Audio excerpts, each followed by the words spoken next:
In this session, we're going to look at VLOOKUPs. This is one of the most powerful and useful functions within Excel when working with data.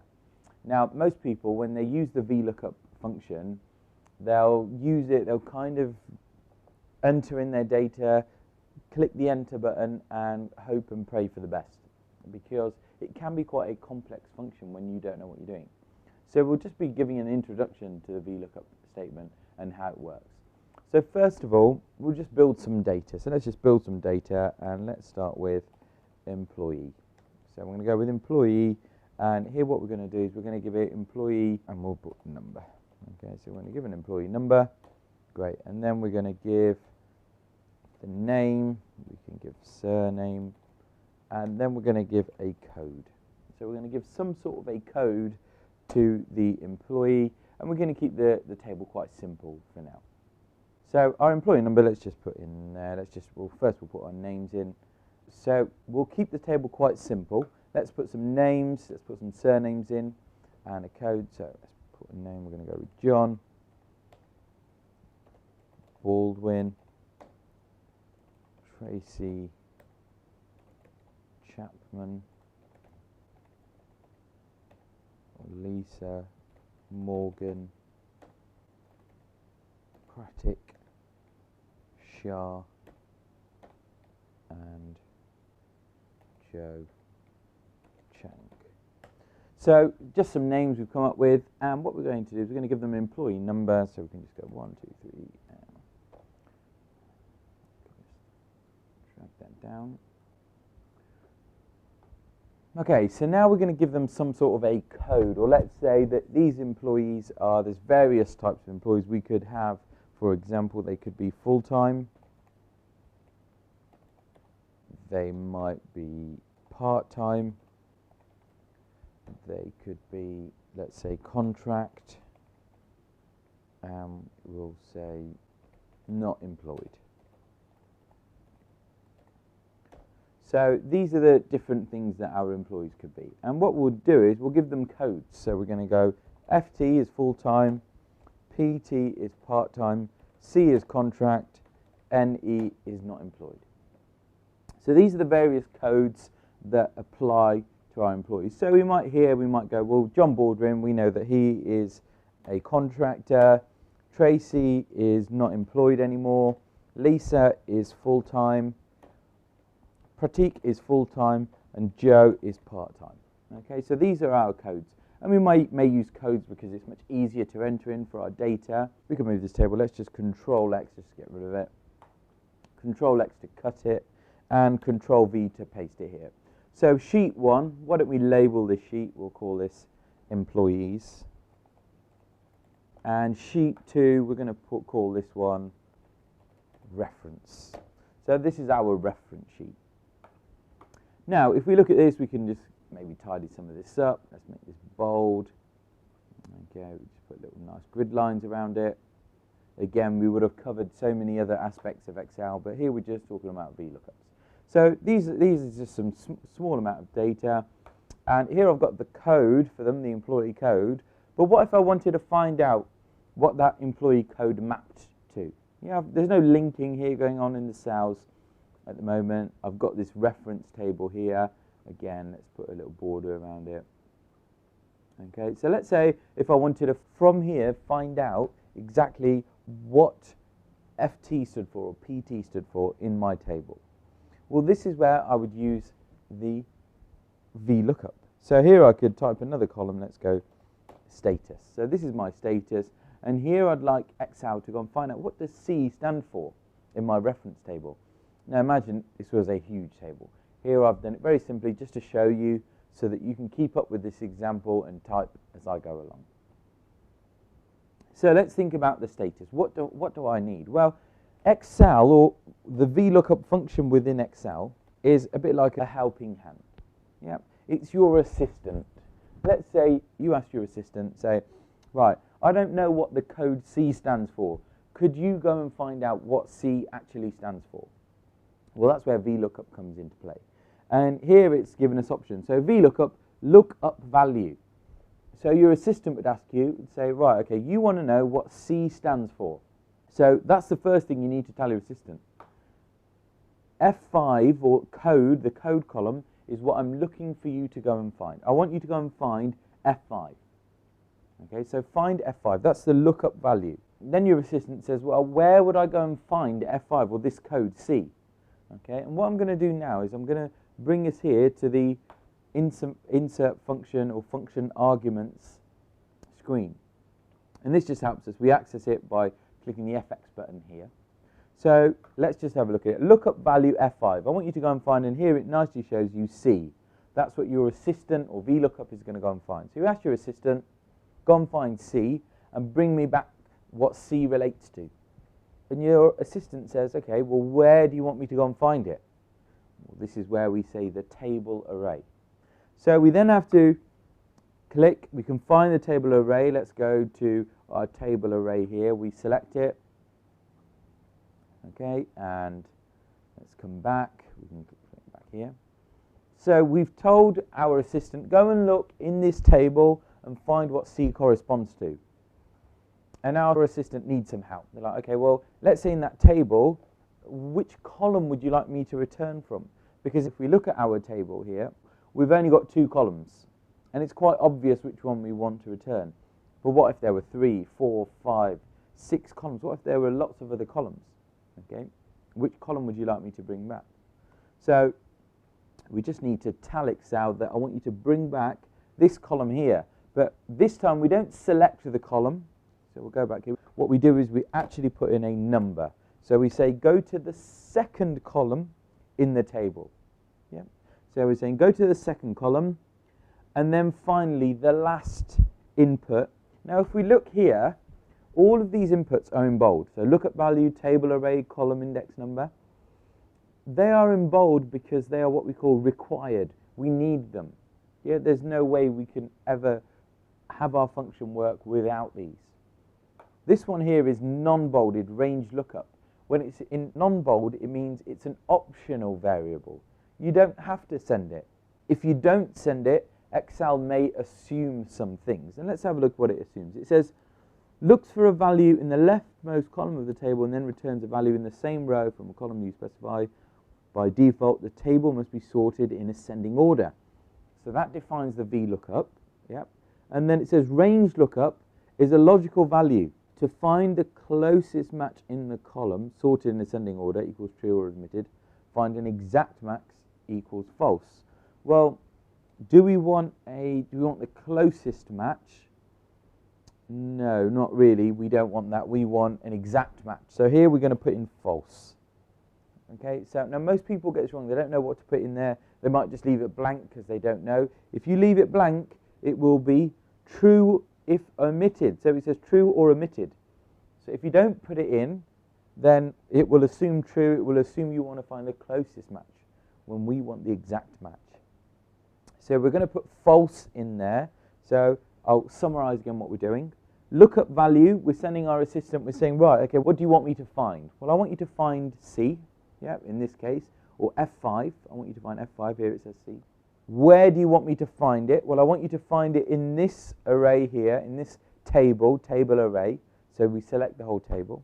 Which column do you want me to look? So once I've found C, or once I've found the value looking for in that table, which column do you want me to return? Which column corresponds to that?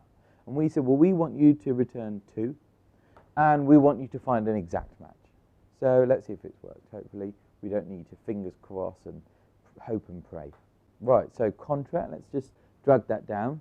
Now, we've got an error. We've got some errors here. Why is that? Hopefully, you should know because we would have covered this before. We need to make this first formula an absolute reference. So here, when we're referencing the data, we need to make it an absolute reference. So let's just F4 that.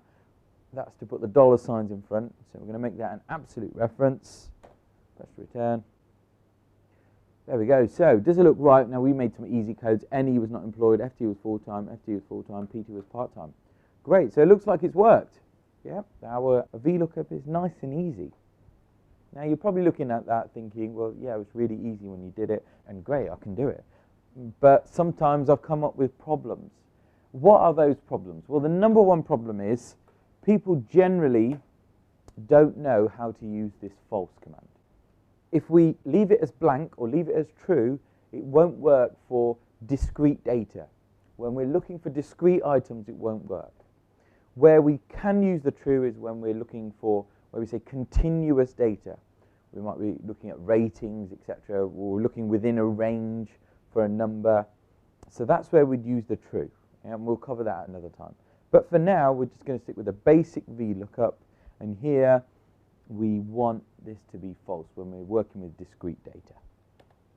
Okay, so that's the first mistake. The second mistake is when we're thinking about our reference data. Let's just add some data here. So we're going to go code.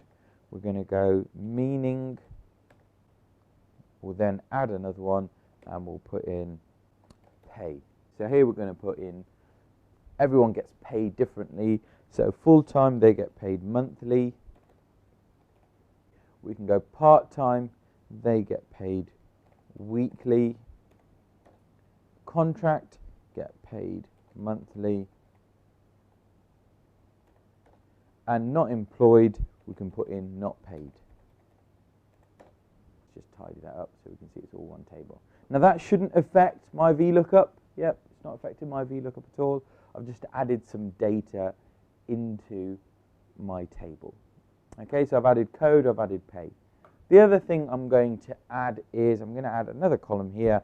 Again, I'm just going to call it a number here. We're just going to give these some numbers.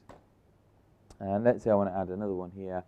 I want to give it a number. We'll just tidy this up. And we're going to call this, let's start backwards this time. We're going to give this one a 4. We're going to give this one a 3. We're going to give it a 2. We're going to give it a 1. And this is the number or priority. So what we'll do is we're going to go here. We're going to go number / priority. Yep, for various things that we might have. So number or priority. And let's say, for example, now this is how we've set up our table, and I want to pull out whether they're paid monthly, weekly, or not paid. So let's go back to our data. So we're going to go, when are they paid? So we might want to see, when are these people paid? We've got our reference data. So the only thing we've ever added are the code, and then using our functions, we can work out all the rest. So we're going to work out when are they paid. So let's work out when are they paid. How would we do it again? See if you can do it. I'm going to do it, but you can always stop the video, see if you can do it. So equals VLOOKUP. Okay, lookup value. What value am I looking up? Again, I'm going to look up the code. Where am I going to look up? So let's click FX. Let's go to our table. So I'm going to go to our table. We want to look at our table. So the table array, this is where we want to go. So I'm going to look up in this table here. And what I'm going to do is I'm just going to select the bit of the table I'm interested. Yeah, so I'm not interested in this number of priority. I'm just going to select this table here. Okay, and let's F4 it. Let's make it absolute. Yeah, we should have covered that. Column index number. So again, to my system, they're going to ask me now, well, you've got this table here. Here's the code. This is the table that you've selected. Remember, I didn't select this in my table here. I've gone D3 to F7. And I'm saying, what column would you like to return in this table? So I want not 1, not 2, but 3, the pay column. So I will say in here, column index, I will type 3. I want the third column. This isn't a reference point, it's the third column. Range lookup, remember we want to make this false because we're saying we want the exact match. And let's click OK. So paid monthly, not paid monthly, weekly, let's look, is that right? So let's just go back to our table, we can check that. Contracts are paid monthly. Yeah, contracts are paid monthly. Full-time is paid monthly. Yeah, we can see that. We've kept it quite simple, so it's easy for us to check. Part-time are paid weekly. And there you go on, not employed is not paid. Well, that makes sense. Great, so we've got that. Again, let's just put it in line with our table. Now the final one, let's say if I wanted to work out their priority. Okay, so I want to work out their priority. Now this is another mistake that people make, or the common mistake in VLOOKUP. We're going to get this to work. Unfortunately, we'll come across a problem. So we're going to go equals VLOOKUP. Right, lookup value. Let's click FX again. So we want to lookup value is Right, well, what do we want to look up? Let's have a look at our table again. We're going to look up the code because that's what we entered. Table array, so where should I go and find this data? Well, I'm going to ask my assistant to go and find this data for me. Yeah, the whole table. Let's select the whole table this time. Okay, and column index number, what would you like to return? Number 1 here. If I go to my reference, I want to return the number or priority. Let's say, so I want to return number or priority. So I'll go 1. That's what I'm going to say. I'm going to return in column 1. Yeah. Range lookup, again, we want an absolute match. We want a complete match. Right. Now that should work. If I look at that, right, let me just, I'll convince those people that I'm not sure, think I've done something wrong. Let's just absolute reference that table. It still is coming up as NA. So it's going, look up there in this table. I want to return the first column and I want an exact match. We saw it worked before. Why isn't it working now? Okay, it's got an error. It's probably something I've just typed there. Okay, let's just do that. It's not working. Right, now to explain the reason why it's not working, this is a common mistake people make. When I'm looking for my reference data, when I'm sending my assistant VLOOKUP, yeah, like I would send my assistant, go and find me this value in a table and then bring me back a corresponding value in that row. So let's say in the first example we sent it this code. We've said go and find F5 in this table. So we go to this table, find F5. This is our table that we selected. Right, where is it? So we look in the table, we try and find it. And here it is. We find it. It's in C. Yeah, it's in this column here. Now we said find what would you like to return? Well, we want to return this. We want to return the number or the priority. If we come back to our function, we told our function here column index number. Here I can show you here. 1. So return column 1. That's what I want you to return. So let's have a look. Return column 1. It's quite straightforward. It should work. Yeah, we told our assistant find C and then return column 1. But the problem is our assistant or VLOOKUP is clever, but it's not that clever. It can only work going from left to right. Yeah, so it can only work from going left to right. It can't go backwards in VLOOKUP's mind or in Excel's mind. So we have to be very careful when we're creating our VLOOKUP. The code that we're looking for has to be in the leftmost column of our table array. So if I moved this around, if I took this and put it on the end of my table, so let's say I put it at the end of my table, now tried my VLOOKUP, okay, now I need to change it here. So let's have a look at our table array. We're going, so table array, has that changed? Yes, it has. So let's just change that. We're going to keep it. So that's the table I'm looking in. Make sure you've got it right. You know, it will keep the previous reference. So we're going to get rid of that. Again, let's F4 that. Let's absolute reference that. Okay, so there's our table array. We're happy with that. Yep, you can see it there. Now the column index. What column index is it? Well, if I can go back, have a look. 1, 2, 3, 4. It's the 4th one. Remember, you just want the number 4 in here. That's it. No other references. Again, range lookup is false because we want an exact match. Let's click OK. So, great. We can see the priority is 2, 1, 4, 4, 3. Yeah. And let's say we decide, so let's just do that. Let's say we decide in our reference table, we don't want, this isn't great. Actually, we want to change this. We want high, we want medium, we want low, and we want NA. Yeah, we changed it. We don't want numbers. The beauty of it is all we do is change this reference table, and it should update. There we go. It updates our data table. So we've got John, yeah, he's a contract, so he's low priority. Tracy is not employed, so it's NA. Lisa, full-time, high. Joe is part-time, so it's medium. That's the beauty of using a reference table that have codes in it. Yeah. Our data table, we don't need to do any updating there. It will automatically update our data table. Great, so that is VLOOKUPs. So in terms of errors, we said the biggest one is not using true and false correctly, or omitting that last optional variable. The other is not setting our reference table up correctly. The code that we're looking for, or our search value, has to be in the leftmost column of the table. Okay, so that's the second most popular mistake. And well, this mistake, it varies where it is, but it's a big one. Generally what happens is, if I'm looking for this code here, let's say for example, I want to find C in this table here, yeah, or I'd like to find NE in this table here. A mistake that often happens is when people enter this data, they may enter it incorrectly. So for example, if I didn't put C in, but I put C space, and I press return, look, suddenly I've got hash NAs. But when I look at it, I go, well, C should work. You know, I've got C in my VLOOKUP, here it is, that should work, it should return contract, but it's not working.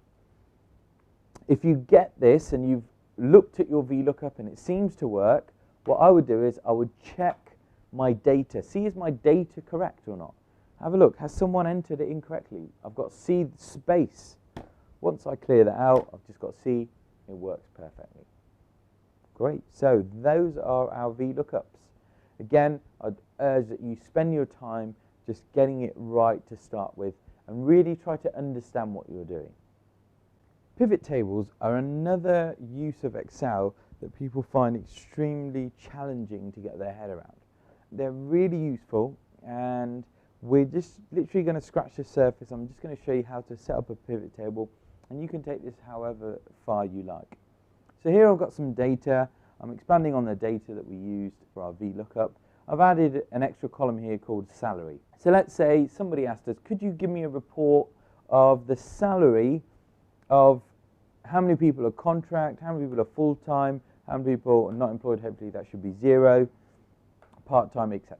So we want a nice summary report. Again, you might want to give me a count, or you might want to just tell me what the total salaries are, and I want to see who's earning what as well still. So the way I could do that, I could do it in many ways. I could just do some count ifs or sum ifs. But what I'm going to do here is I'm going to use a pivot table. So I'm going to select the data, and I'm going to go Insert, Pivot Table, select a table or range, and where would you like it to be placed? In a new worksheet? Let's click OK. So that's what we want. Yeah, in a new worksheet, otherwise it's complicated to see. Now, here we're using 2007. It's very similar to 2003. In 2003, you drag this data into the table, whereas here in 2007, we've got these nice boxes that we're going to use. The first thing we probably want, let's pick out the employee surname. So we're going to pick out the employee surname. We're going to add that. Let's just add that here into, we're going to add that into our row labels. So these are all our employee surnames. So we can see them here. Okay, and then we're going to add, okay, well, what are we interested in? Well, we're interested in the status. So who is full-time, who is contract, etc., etc., and what salary do they get? So we can add the status to our column labels. And we can see here we've got contract, full-time, not employed, part-time, and then some total that's going to come. Now that's setting up our table. Okay, so we set up our table. Right now it's the names against the status of employment. We then need some data to analyze against that. And what we're looking for here is, let's say we want the salary. So we want to know what is the salary. We add this here to our data values, or what we can say our sum values. And here we go. Okay, so we've got count of salary. Right now we've got count of salary. What I'd really like is, rather than the count of salary, I want the sum of salary. So what I can do is I can click here and it gives me options. We'll do that again. We'll click here, we'll go value field settings. Well, I actually want the count. So I'll click OK. I actually want the sum. So we'll click OK, click OK here. And we can see that it's given us the amount of salary that each of these people earn. So what we can do is let's format this up. We can select it here. Let's just select all that. To format, remember, Control-1 to format the cells. And let's just pick currency. It's defaulted to my usual setting. Click OK. So we can see here, right, okay, well, these are all, this is how much we're paying all our contractors. This is how much we're paying our full-time. This is how much we're paying the not employed That's exactly as we hoped. And this is how much we're paying out part-time. Again, this is a very simple demonstration of a pivot table. It's a nice, easy way to summarize our data and group our data. I may wish to see it in a different way. I may wish to add, let's say I'm going to add salary again. Yeah, so I've added salary. This time I'm adding a count of salary. Really what I'm doing is I'm counting how many people are we paying, yeah, in each of the categories. Here, what I'm going to do is I'm going to field value, I've done count, so I've gone, okay, that's fine. And I just might want to format these cells so that they're not currencies, however, just numbers. So we might go number, we don't want any decimal places. Let's click OK. Okay, and I have to do the same here for my bottom of my rows as well. So now it's giving me the salary, the total count. Here, let's just do that. So I'm just using the Control key to select multiple cells. Control 1, let's just give it a number, no decimal places. So I can easily see, right, the number of contractors are 4, the number of full-time is 6, the number of not employed are 2, and the number of part-time is 3. The total I pay each of them is also available. The total I pay all of my staff is available as well here. So it's a very simple way to present our information. Again, as I said, you can take these pivot tables even further. Just to summarize, our row labels are the rows and the column labels are the columns. What do you want to compare? What would you like to kind of cross-reference against? And that's the way the pivot table works. Like I said, with pivot tables, we've just covered a very simple overview of how they work. You can take this further.